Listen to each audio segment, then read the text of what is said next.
City महान रे, पाली सिटी महान रे, जहाँ पे बैठी विरासनी मैया पावन जिनको धाम रे।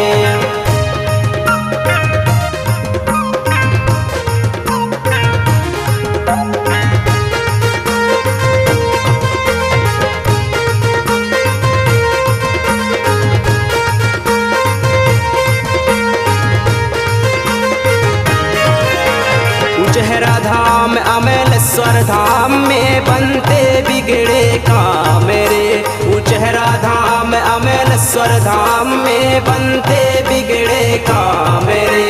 उचहरा धाम की महिमा देखो,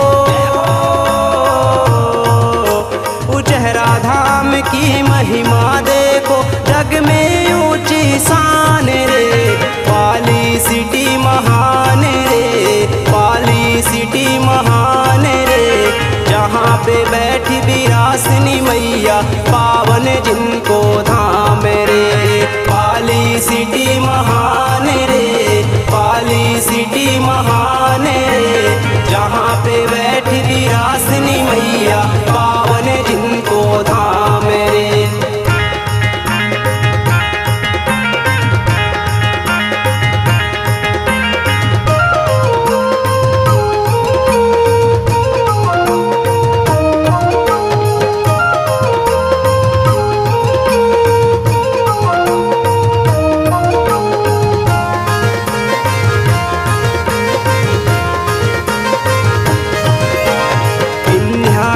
विंध्यवासिनी मैया पावन जिनको धाम रे, विंध्या की विंध्यवासिनी मैया पावन जिनको धाम रे।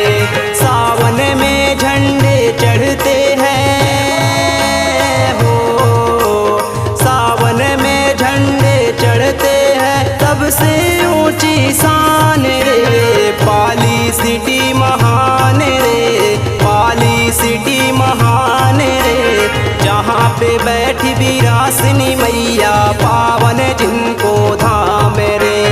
पाली सिटी महान रे, पाली सिटी महान रे, जहाँ पे बैठी विरासनी मैया पावन जिनको धाम रे।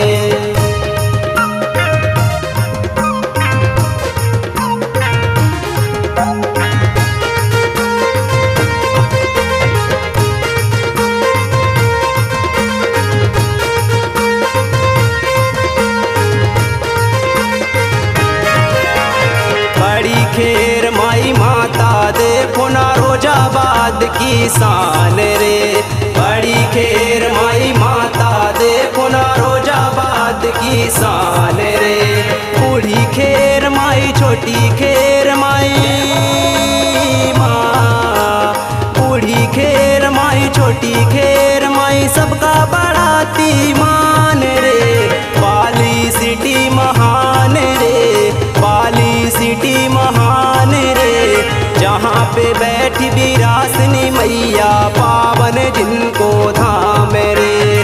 पाली सिटी महान रे, पाली सिटी महान रे, जहाँ पे बैठी विरासनी मैया पावन जिनको धाम रे।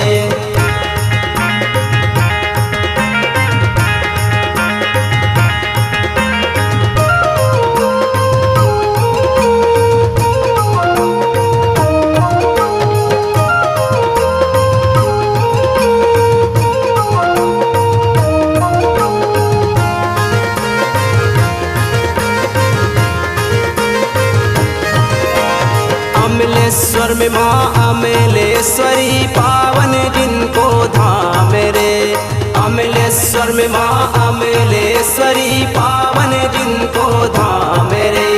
कहता है राजवीर गोविंद तुम्हारा माँ, कहता है राजवीर गोविंद तुम्हारा, जग में कर दो नाम रे, पाली सिटी महान रे, पाली सिटी महान रे, जहाँ पे बैठी विरासनी मैया पावन जिनको धाम रे।